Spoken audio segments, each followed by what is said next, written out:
Hello बच्चों, आज हम देखने वाले हैं चैप्टर नंबर 11 यानी कि गुजरात बोर्ड का फिजिक्स की बुक का पार्ट 2 चैप्टर नंबर 11 है dual nature of radiation and matter. आज मैं उसके सम्स बताने वाला हूँ, राइट। तो जो उसके एग्जाम्पल के सम्स है और एक्सरसाइज के सम्स है वो हम सारे देखेंगे, राइट। अलग अलग वीडियोस में मैं अपने सम्स बनाऊंगा, राइट। तो आज ये वीडियो में देखने वाले हम उसके एग्जाम्पल के सम्स। तो आइए बच्चों देखते हैं, बुक है मेरे पास, राइट। उसके अंदर से मैं क्वेश्चन रीड करता हूँ, उसके बाद में उसके अंदर से हम डेटा लिखेंगे, फिर बाद में कौन सा इक्वेशन यूज होगा, कैसे यूज होगा वो आपको समझना है। फिर बाद में मैं कैलकुलेशन करूंगा और लास्ट में जो आंसर लाना है वो तो आप कैलसी से ला पाओगे आप आराम से, क्योंकि वो मैं कैलसी लेके नहीं करूंगा क्योंकि उसमें ज़्यादा टाइम कंज्यूम होगा। ओके बच्चों, तो स्टार्ट करते हैं अपने पहला क्वेश्चन देखते हैं एग्जाम्पल का, राइट। तो एग्जाम्पल का पहला क्वेश्चन यानी कि 11.1 देखते हैं अपने। तो 11.1 में क्वेश्चन क्या है सुनना। A monochromatic light of frequency 6 into 10 raised to 14 hertz is produced by a laser। अब देखो फ्रीक्वेंसी आपको दे दी है, राइट। फ्रीक्वेंसी को मैं एफ से डिनोट करता हूं, वो आपको कितनी दी है 6 into 10 raised to 14 hertz, right. आपको फ्रीक्वेंसी दे दी है, वो लिख दिया हमने। Then the power emitted is 2 into 10 raised to minus 3 volt, right. आपको पावर दे दिया है, पावर है 2 into 10 raised to minus 3 volt, यानी आपको वो लेसर का पावर भी दे दिया है ना। आपको दो चीजें कैलकुलेट करने की पूछी है। फर्स्ट है अपना what is the energy of photon in the light beam, यानी पहला आपको पूछा है व्हाट इज द एनर्जी, यानी एनर्जी को हम ई से डिनोट करते हैं। और दूसरा पूछा है how many photons per second on an average are emitted by the source, यानी जो अपना लेसर बीम है उसमें कितने फोटोन्स बाहर निकलेंगे पर सेकेंड, यानी नंबर ऑफ फोटोन्स उसको मैं एन से डिनोट करता हूं, right. Number of photons per second उसको क्या करता हूं मैं एन से डिनोट करता हूं। तो बेटा बच्चों सबसे पहले याद रखना कि आपको कोई भी क्वेश्चन दिया हो यार, कोई भी सम दिया हो या एमसीक्यू भी क्यों ना दिया हो, तो सबसे पहले आपको क्वेश्चन रीड करना है।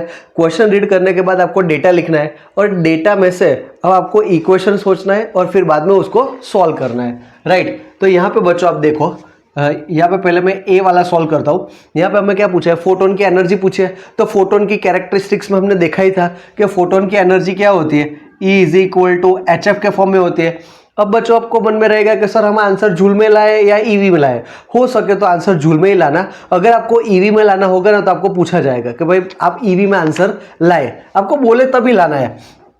ऑलरेडी ई की वैल्यू सॉरी एच एफ है, तो एच की वैल्यू तो आपको पता ही है, एच यानी कि प्लैंक कांस्टेंट। प्लैंक कांस्टेंट की वैल्यू क्या होती है 6.625 इंटू 10 रेज टू माइनस 34, और एफ की वैल्यू क्या होती है 6 इंटू 10 रेज टू 14।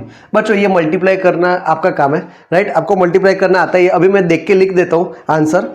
ओके, तो इसका आंसर बच्चों आएगा कितना, इतना आएगा 3.98 into 10 raise to minus 19 joule. सिर्फ आपको बच्चों यही सोचना था कि कौन सा इक्वेशन यूज करना था। इक्वेशन यूज करना था फोटोन की कैरेक्टरिस्टिक्स में से।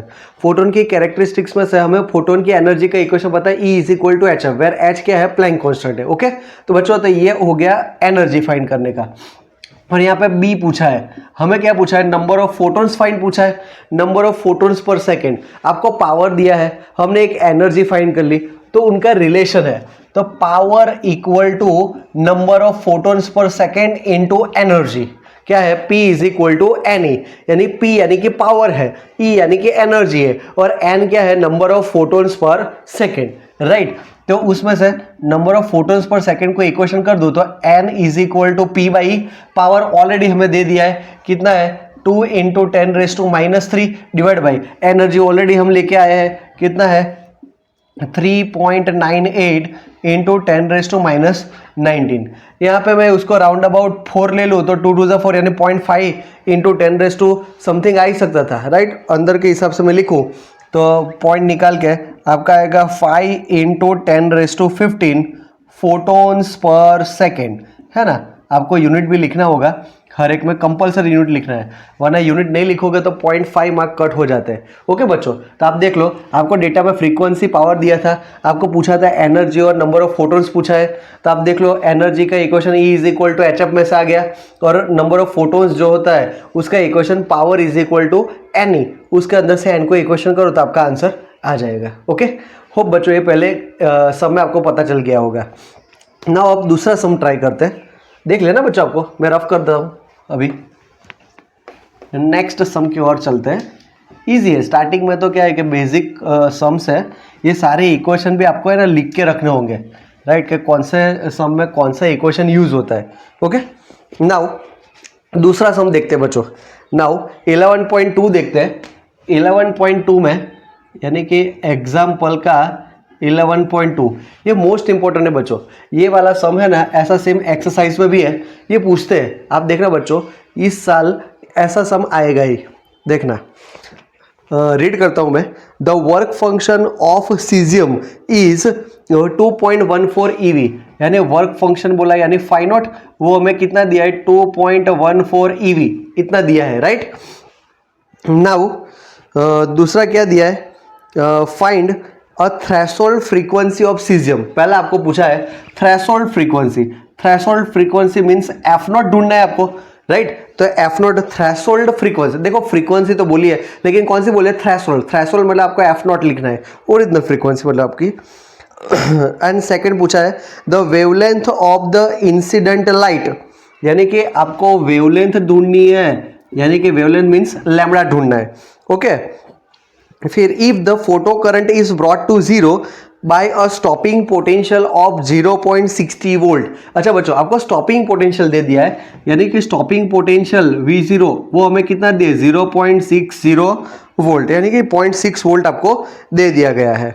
ओके, तो 0.6 वोल्ट दे दिया है, बस आपको इतनी चीजें ढूंढनी है। अब देखो बच्चों, क्वेश्चन के अंदर हमें डेटा क्या दिया था, तो क्वेश्चन के अंदर हमें डेटा क्या दिया है, वर्क फंक्शन आपको दे दिया है। वर्क फंक्शन के ऊपर से हमें क्या ढूंढना है, उसकी थ्रेशोल्ड फ्रीक्वेंसी ढूंढनी है, और फिर बाद में क्या ढूंढना है, आपको स्टॉपिंग पोटेंशियल दिया है, उसके ऊपर से आपको क्या ढूंढना है, वेवलेंथ ढूंढना है। तो चालू करते हैं, आइए देखते हैं। तो ऑलरेडी वर्क फंक्शन क्या है वो तो सबको पता है। वर्क फंक्शन मतलब ऐसी मिनिमम एनर्जी जिससे इलेक्ट्रॉन जो होता है वो अपनी जो सरफेस है उसमें से बाहर आ जाए, राइट। जो सरफेस में इलेक्ट्रॉन होते हैं मेटल सरफेस में, वो इलेक्ट्रॉन क्या हो जाता है, बाहर आ जाता है, यानी आपको ऐसी मिनिमम फ्रीक्वेंसी देनी होती है। तो थ्रेशोल्ड फ्रीक्वेंसी, यानी कि आपका थ्रेशोल्ड फ्रीक्वेंसी का इक्वेशन लाना हो तो हमें वर्क फंक्शन का इक्वेशन पता होना चाहिए। वर्क फंक्शन क्या है, phi not is equal to HF nought है, right. Phi not is equal to HF nought है।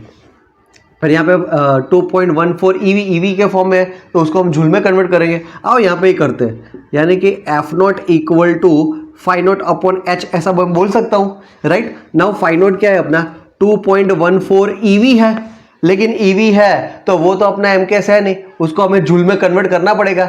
यानी EV को जूल में कन्वर्ट करना हो तो क्या करेंगे, 1.6 इंटू 10⁻⁹ करेंगे, राइट, डिवाइड बाई H, यानी कि प्लैंक कांस्टेंट। प्लैंक कांस्टेंट की वैल्यू क्या है 6.625 इंटू 10⁻34। तो बच्चों ये आप मल्टीप्लाई डिवाइड कर सकते हो, मैं अभी देख के डायरेक्ट लिख देता हूँ कि अभी कितना आ रहा है। इसका आंसर आएगा बच्चों, आप कैलकुलेट करोगे तो 5.16 के अराउंड आंसर आएगा इंटू 10⁻14 हर्ट्ज। ये पॉइंट के बाद का डिफर हो सकता है बच्चों, आप अपने हिसाब से डिजिट लोगे तो उस हिसाब से आंसर आएगा, राइट। यानी बच्चों ये पहले क्वेश्चन का आंसर आ गया। आपको थ्रेशोल्ड फ्रीक्वेंसी पूछा था तो थ्रेशोल्ड फ्रीक्वेंसी हमें मिल गई यहाँ पे, राइट। अब दूसरा हमें क्या पूछा है, आप देखिए, आपको स्टॉपिंग पोटेंशियल पूछा है और आपको ढूंढना क्या है, लैम्बडा ढूंढना है। तो बच्चों याद करो, ये चैप्टर के अंदर हमने आइंस्टाइन का इक्वेशन देखा है। आइंस्टाइन का इक्वेशन क्या बोलता है, राइट। तो आइंस्टाइन के इक्वेशन को पकड़ते हैं, तो आइंस्टाइन के इक्वेशन के हिसाब से जो इलेक्ट्रॉन की जो काइनेटिक एनर्जी होती है वो कितनी होती है, EV नॉट जितनी होती है। इलेक्ट्रॉन की काइनेटिक एनर्जी यानी कि K मैक्सिमम वो क्या होता है, EV नॉट जितना होता है, और उसकी एनर्जी क्या होती है, यानी कि E माइनस फाई नॉट जितनी होती है। कितनी होती है, E मतलब इंसिडेंट रे, यानी कि इंसिडेंट जो रे होता है उसकी एनर्जी। फाई नॉट मतलब कि मेटल सरफेस के अंदर जो इलेक्ट्रॉन है उसकी खुद की एनर्जी। उन दोनों का डिफरेंस लो तो उतनी काइनेटिक एनर्जी से इलेक्ट्रॉन बाहर आता है, राइट। तो बच्चों यहाँ पे लैम्बडा ढूंढना है, तो एक काम करते हैं, यहाँ पे ई वी नॉट है, ई यानी मैं बोल सकता हूँ H C by lambda minus phi not, ready बोल सकते हैं ना हम। हाँ तो बच्चों आइए देखते हैं, तो फिर यहाँ से हमें ढूंढना क्या है, लैम्बडा ढूंढना है, तो एक काम करता हूँ इसको इस साइड लेके आता हूँ, यानी कि E V not plus phi not is equal to H C by lambda. Then lambda को इक्वेशन करूँ तो क्या आएगा, H C upon E V not plus phi not, दिख रहा है आपको, है ना, E V not plus phi not. यहाँ से हम देखते हैं सब हर एक चीज़ हमारी क्या होनी चाहिए, एम के एस में होनी चाहिए। आइए देखते हैं, पहले तो एच की वैल्यू देखो 6.625 इंटू 10⁻⁻34, सी की वैल्यू कितनी है 3 इंटू 10⁸8, फिर नीचे डिवाइड में एकदम ध्यान से देखना है बच्चों। हाँ यहाँ पे गलती होती है बच्चों की, राइट, इसलिए आंसर नहीं आता। आप देखो यहाँ पे पहले ई वी नॉट लिखा है, तो पहले ई वी नॉट मतलब वो एम के एस में ही आएगा उसका आंसर, मतलब जूल में ही आएगा, मतलब ई मतलब क्या है 1.6 इंटू 10⁻⁻19, और वी नॉट की वैल्यू क्या है, ये रहा अपना स्टॉपिंग पोटेंशियल, वो उसकी वैल्यू है 0.6, राइट। तो ये मैंने पूरा एक ब्रैकेट में लिखा, प्लस तो फाई नोट, तो फाई नोट अपना ये रहा, राइट, फाई नोट हमें ईवी में दिया गया है, तो फाई नोट अपना कितना है 2.14 ऐसा दिया गया है, लेकिन 2.14 में रखूंगा तो ये आंसर जूल में और ये आंसर ईवी में, तो एडिशन तो होगा नहीं, आंसर गलत आएगा आपका, यानी कि दोनों आंसर किस में होने चाहिए, जूल में होने चाहिए। तो आइए जूल में करते हैं, ये 2.14 ईवी है, तो उसको हमें क्या कर देना है, जूल में कन्वर्ट कर देना है, यानी कि 1.6 इंटू 10⁻⁻19।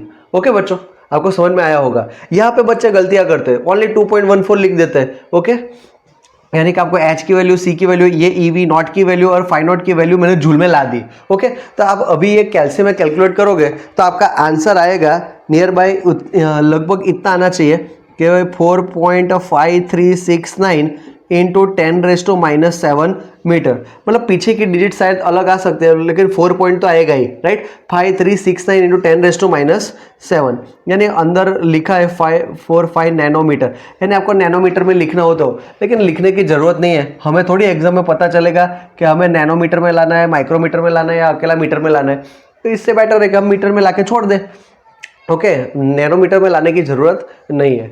ओके बच्चों, होप कि आपको ये जो सेकंड वाला जो सम है उसके अंदर आपको एकदम क्लियर हुआ होगा। बोलो बच्चों, इसमें कोई डाउट हो तो आप कमेंट कर सकते हो, मुझे पर्सनल भी कॉल कर सकते हो, मैसेज कर सकते हो, पूछ सकते हो, कोई भी डाउट हो। रेडी, अब आगे जाते हैं। तो ये अपना सेकंड नंबर का एग्जाम्पल हुआ ना, अब देखते हैं हम थर्ड नंबर का एग्जाम्पल। वैसे बच्चों ये चैप्टर में आपने डी ब्रोगली के बारे में सुना ही होगा, और डी ब्रोगली की वेवलेंथ का तो सबको पता है, 11th स्टैंडर्ड के अंदर भी आ गया था केमिस्ट्री में, राइट। तो डी ब्रोगली वेवलेंथ अपनी क्या होती है, lambda is equal to H upon P, यानी कि H upon M V. P क्या होता है, मोमेंटम होता है, एच तो अपना प्लैंक कांस्टेंट है, लैम्बडा जो होता है वो तो डी ब्रोगली वेवलेंथ है अपनी, राइट। तो बच्चों एक थर्ड यानी कि लास्ट सम एग्जाम्पल का जो बचा वो देख लेते हैं, 3 ही सम थे एग्जाम्पल में, राइट। तो अब देखते हैं एग्जाम्पल का देखते हैं 11.3 नंबर का सम। तो सबसे पहले क्वेश्चन रीड करता हूं सुनिएगा। Now what is the de Broglie wavelength associated with, आपको 2 क्वेश्चन दिए गए हैं, ए एंड बी, ऐसे 2 क्वेश्चन दिए गए। पहला क्वेश्चन है an electron moving with speed, यानी यहाँ पे पार्टिकल कौन सा है, तो कि भाई इलेक्ट्रॉन है, राइट, इलेक्ट्रॉन पार्टिकल है, यानी इलेक्ट्रॉन का मास आपको पता होना चाहिए कितना, 9.1 इंटू 10⁻31 kg। बच्चों ये तो आपको याद ही रहना चाहिए, आपको दे या ना दे ये आपको याद रहना चाहिए।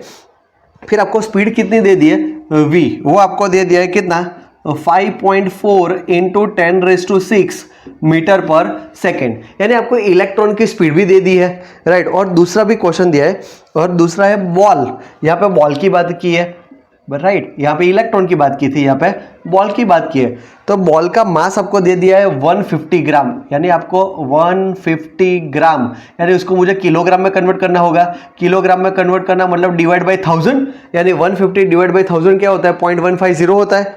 एंड देन उसका वेलोसिटी दे दिया है 30 मीटर पर सेकेंड, यानी v आपको दिया है कितना 30 मीटर पर सेकेंड। और आपको बच्चों ढूंढना क्या है, दोनों केसेस में आपको डी ब्रोगली वेवलेंथ, यानी कि आपको क्या ढूंढना है, लैम्बडा ढूंढना है। ओके, क्लियर हुआ बच्चों, यानी मैंने क्वेश्चन पढ़ लिया, क्वेश्चन में से मैंने डेटा लिख दिया, तो पहला क्या था, इलेक्ट्रॉन दिया था और एक बार बॉल दिया था, दोनों का मास पता है, दोनों की वेलोसिटी पता है, तो अब ढूंढना क्या है, लैम्बडा ढूंढना है। तो डी ब्रोगली वेवलेंथ का तो हमें पता ही है, तो डी ब्रोगली वेवलेंथ का इक्वेशन ये पार्टीशन में ही कर लेता हूँ तो अच्छे से आपको भी पता चल जाए, यानी कि lambda is equal to H upon M V होता है। एच की वैल्यू तो फिक्स है 6.625 इंटू 10⁻⁻34।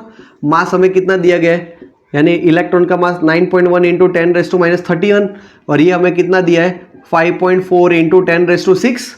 इसको हमें कैलसी से कैलकुलेट करना पड़ेगा। उसी हिसाब से यहाँ पे भी हम लगाए डी ब्रोगली वेवलेंथ, यानी कि lambda is equal to H upon M V. H कितना है 6.625 इंटू 10⁻34 और हमें मास कितना दिया है 0.150। वेलोसिटी कितनी दी है 30 दी है, राइट बच्चों। अब तो नॉर्मली आपको कैलसी से सिर्फ कैलकुलेट ही करना है। अभी मैं अंदर से देख के लिख देता हूँ। ये जो फर्स्ट वाला केस है इलेक्ट्रॉन वाला, तो उसके अंदर बच्चों आप इसको सॉल्व करोगे तो आपका आंसर ऐसा आना चाहिए। यहाँ पे जैसे लिखा है वैसे मैं बता रहा हूँ, 0.135 इंटू 10⁻⁹ मीटर लिखा है, राइट। 0.135 into 10⁻⁹ metre. और जो दूसरा वाला है उसका शायद आंसर आएगा, आप कैलसी से कैलकुलेट कर लेना प्लीज़, 1.47 इंटू 10⁻34 मीटर। ओके, तो ये हो गया बॉल की वेवलेंथ का आंसर और ये हो गया इलेक्ट्रॉन की वेवलेंथ का आंसर। देखो बच्चों, है इसमें कोई डाउट? आपको सिंपली क्या करना है, हर एक बार कोई भी सम करो तो उसमें आपको क्या करना है, प्रॉपर्ली क्वेश्चन पढ़ना है। क्वेश्चन पढ़ने के बाद हमने जो थियोरी पढ़ी है उसमें कौन सा कंसेप्ट यूज होता है, फिर वो कंसेप्ट में कौन सा इक्वेशन यूज होता है उसके बारे में पता होना चाहिए। वो लिख दो, फिर तो बाद में नॉर्मल कैलकुलेशन है वो तो हम कैलसी से आराम से कर सकते हैं। ओके बच्चों, होप कि ये वीडियो में आपको समझ में आया होगा।